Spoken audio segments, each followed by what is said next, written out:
Hi friends, welcome back to my channel. If you're new here, I'm Casper the Boy Diviner and I'll be talking about the top 10 most anticipated decks that I have that will be released in June to December 2020. I think I did a whole year of 2020 last year in December. If you haven't seen that, I'm going to put it in the description box below and also in that card over there.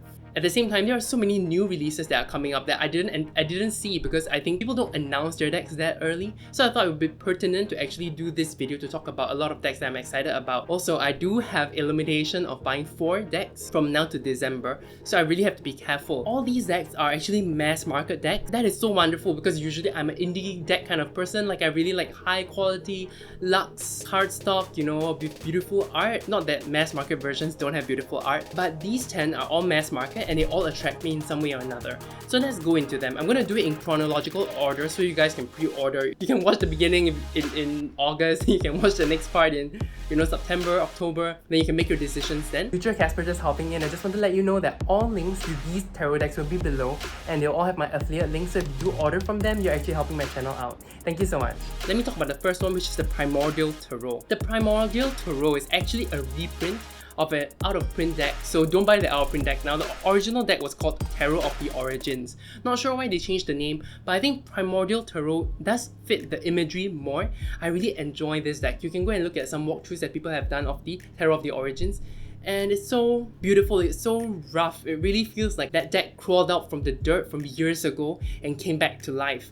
I feel like this deck has a really male kind of personality, and I don't really have much male decks in my collection. I do feel like, for example, the True Black is definitely a more male deck. Carnival at the End of the World is kind of a mix. It's kind of a neutral kind of gender deck. But most of the other decks that I own are all female decks. And there are a lot of female-oriented decks, which I understand. I'm a feminist, I do agree that female representation is really important.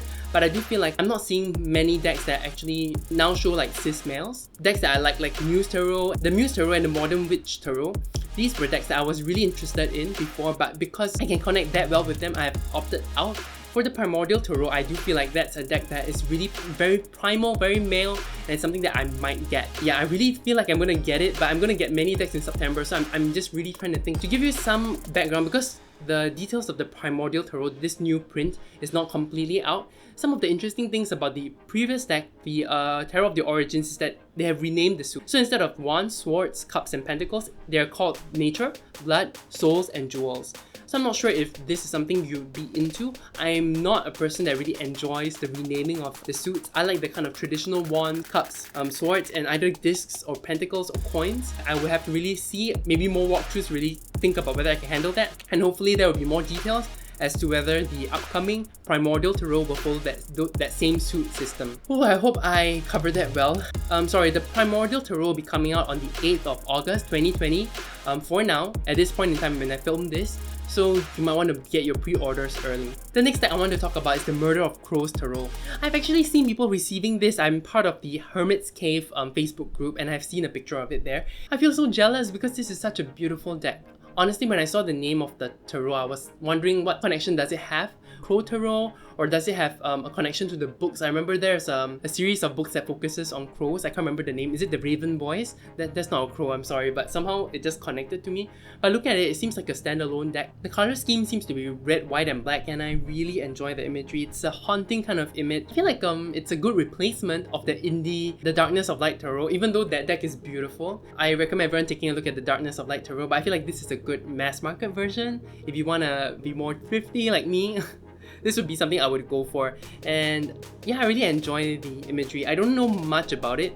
Looking at it, it seems like the cards are borderless and I don't see any titles, which I'm not sure. Okay, I do like this deck and how it presents its names and suits. It feels, from what I can tell, the majors have their little borders at the bottom without the name, so just the numbering, which might prove to be interesting to see whether strength is first or if justice is first. And then for the rest, they have a single suit number and then the suit representation. So that's pretty much in line with other decks from Llewellyn. But yeah, this is something I would definitely go for, I think, if I want something similar to the Darkness of Light. Murder of Crows will be coming out on 8th August 2020, like the Primordial Toro, so you kind of have to make a decision if you have a budget issue. Personally, I kind of like the Primordial Toro more, but that's because I can see walkthroughs of it based on the old deck. If you enjoyed my video so far and you enjoy knowing more about the upcoming deck releases and what I think of them, feel free to leave a like and subscribe. It really helps my channel out. I appreciate that. Thank you. Okay, the next deck I want to talk about is something I talked about last year. It's the Tarot of the Divine. It used to be called the Fairy Tale Tarot because it's based on fairy tales, but this is by Yoshi Tani. It didn't have a name for the longest time. We have been waiting for this deck for years. So Yoshi Tani, I'm so happy you have finally, begun this whole process. I'm just going to show a few images about how colorful it is, how it's based on fairy tales from all different countries and cultures, which I really enjoy. At the same time, because I have the Star Spinner Toro, I feel like these two have a similar vibe, even though they are the art is pretty different. They have a similar vibe, so I don't think I'm going to add this to my collection as of yet. I'm going to wait for people to do walkthroughs of it before I make that kind of decision. But it has a really nice jewel tone colors, vibrant compared to like the more pastel colors of the Star Spinner Toro. So who knows, I might change my mind. This deck will be coming out on the 1st of September 2020. The next deck, another deck that I feel like I would enjoy. It's an RWS based deck. It's called the Heaven and Earth Toro Kit. This is by Jack Sephiroth and Jamie Alford. Just the RWS, but redrawn, and everyone is made so majestic. There is something interesting with this deck. They position the characters, how they can move the camera in a way. When you look at the RWS, all the figures seem so down to earth, which is a great thing because sometimes tarot doesn't need to be all glamorous, it doesn't need to be all high consciousness. We can talk about mundane things with the tarot. But this Heaven and Earth Tarot, a higher consciousness, they have taken all the ordinary figures in the RWS and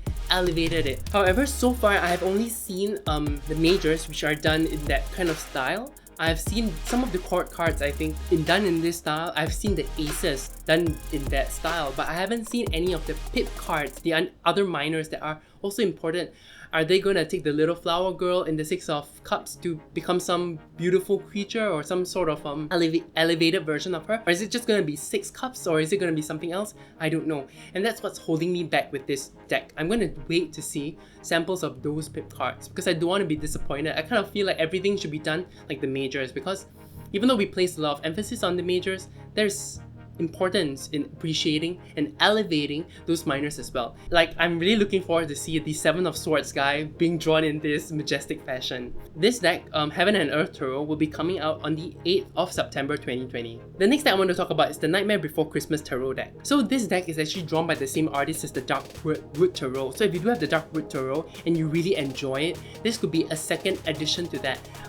For me, I kind of feel like I just want one deck from a artist first before deciding on getting their whole set. And then this one is actually created by Minerva Siegel and drawn by Abigail Larson, so she's the illustrator. So I kind of just want to take a look at that whole deck, also see a walkthrough before I make a decision, because I'm not a huge fan of the Nightmare Before Christmas movie, to be honest, because I'm not American. I feel like it's a primarily American movie, so I have not watched it. I have only seen the aesthetics, which are beautiful. I love Tim Burton's kind of aesthetic. If you are into the movie, this could be a deck that you want to get in the second half of 2020.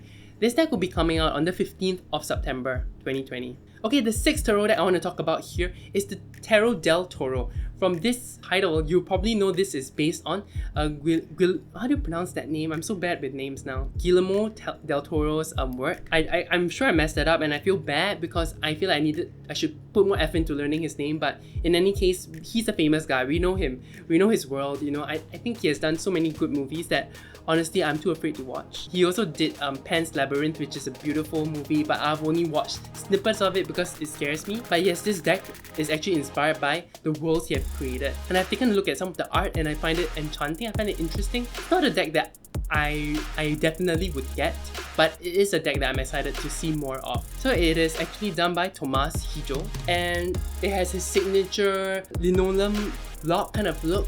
It is a beautiful deck. Everyone should Google and take a look. I will put some samples up here if I can find them. But yes, so if you enjoy his movies like Pan's Labyrinth, Crimson Peak, The Shape of Water, it is something you definitely want to look into. This deck is coming out on the same day as the Nightmare Before Christmas so far at this point in time, on the 15th of September. Okay, the next deck I wanted to talk about, which is the 7th deck I think is the Cosmic Slumber TORO. This Cosmic Slumber TORO is by Tilly Walden, and it's actually released by Liminal 11, who has created the Modern Witch TORO. I don't know much about the Modern Witch TORO's cardstock. I've seen some people saying it's a little stiff, so that's my only concern, but I hope from learning from their previous experience creating such an iconic deck, they would treat this one more with care. I like the images, but it's not something I'll get at this point in time. I don't feel like I need that deck. But I feel like some of you might be interested in the Cosmic Slumber TORO, so I wanted to share it here. There is a limited edition that is being sold by their website, so you might want to look into that. As of now, the release date for this TORO is October 2020. The 8th TORO deck I wanted to talk about is the Movie TORO, and I really enjoy the art. So far, there are no cards that have come out. They've only shown like the box itself, and I don't know what movies are actually gonna be included, but I really like the cover. I might be wrong, but is that person, is it the bride from Kill Bill? I don't know, but I really enjoy how it looks for now, and it's something I'm gonna eagerly wait to see more of.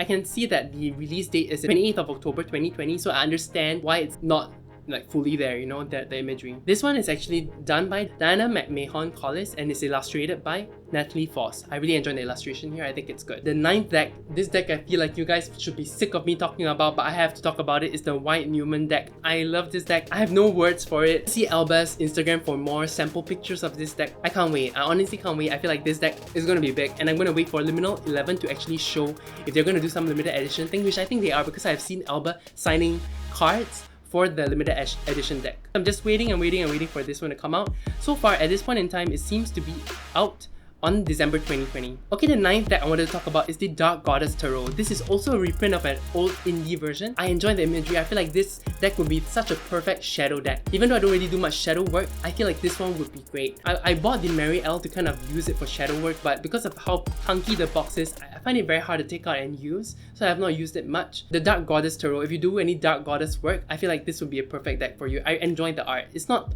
something that I feel like something I would be drawn to immediately. Like, I wouldn't say that this art is my type of art, but taking a look at it, looking through the cards, seeing some walkthroughs, I do feel like this deck has a lot of potential and it's something you should consider for the second half of 2020. I hope you guys enjoyed this short video about the 10 upcoming mass market decks that are coming up in the second half of 2020.